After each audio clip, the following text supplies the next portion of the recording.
Ate Gail Kendra, ang kanyang project ay ang Sources of Water.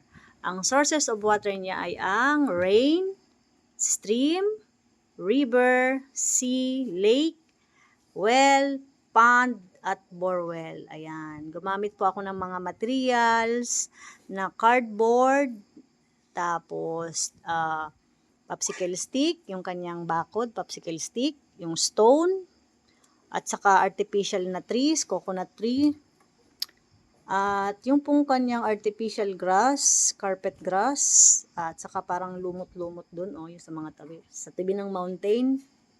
Ang mountain niya po ay styrofoam yan, binalit ko po ng colored paper. Yung kanyang sun, colored paper. Yung kanyang rain ay acrylic. Pwede naman pong colored paper yan. At saka gumamitin po ako ng mga artificial na ano yan. Ano ba tawag dyan? Fake na ano yan. Fake na animals.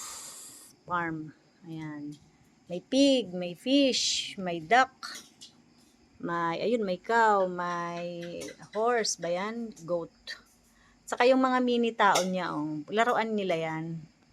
Nilagay ko dyan. Tapos yung kanyang table na may chair. Yung house, artificial mini house. Binili ko yan sa online. Karamihan dyan binili ko. Halos binili ko dyan. Yung kanyang bridge ay karton lang po yan. Kinulayan ko lang yan. Acrylic. Ayan. Borewell niya, laruan din yan. Ginawa ko lang gayaan. Laruan nila yan. Ayan, tiyan mo, may pusa pa nga ako. Laruan din yan. Katabi ng ano yan, well, di ba? Bantayan dyan. Bantay. At saka gumamit din ako ng ilaw. Ayan, para maliwanag, Di ba? Ipapasa na ito bukas.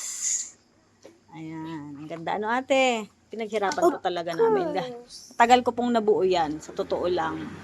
More than 2 weeks ko po yan bago ko po nabuo yung mga materials. Kasi po halos ang ibang materials po talaga dyan, in-order ko po at binili ko. Ang iba yung katulad ng popsicle stick, binili ko pa po sa bayan. Saka yung cardboard. Yung ginamit halos lahat dyan ay binili ko talaga sa online. And then, yung ibang mga props na toys dito sa bahay. Ayan, wag bibi at ipapasa na natin yan bukas. Okay.